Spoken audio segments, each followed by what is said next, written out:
আমি আমার কোনো দাবি রাখলাম না, তুমি তোমার সব সম্পত্তি নিয়ে যাও, শুধু আমাকে মুহাম্মদের কাছে প্রয়োগযোগ্য হন। মক্কার মধ্যে একদিন আল্লাহ রসুল সাল্লাল্লাহু আলাইহি সাল্লাম সাহাবীদেরকে নিয়ে বসে আছেন।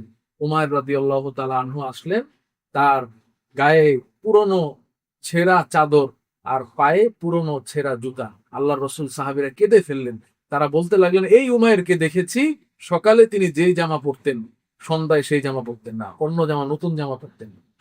সন্ধ্যায় যেই জামা পরতেন সকালে সেটা পাল্টে ফেলতেন।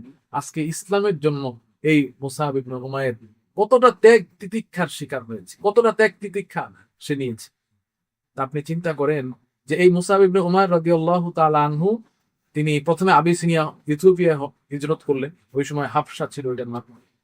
এরপরে ওইখান থেকে অনেক লম্বা ঘটনা।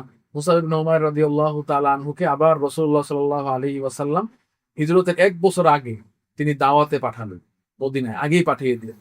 এই মুসআব ইবনে উমাইর খেয়ে না খেয়ে তিনি কোরআন শিক্ষা দিলেন, মানুষকে দ্বীনের শিক্ষা দিলেন, সবাই অনেককে ইসলাম ধর্মে দীক্ষিত করলেন।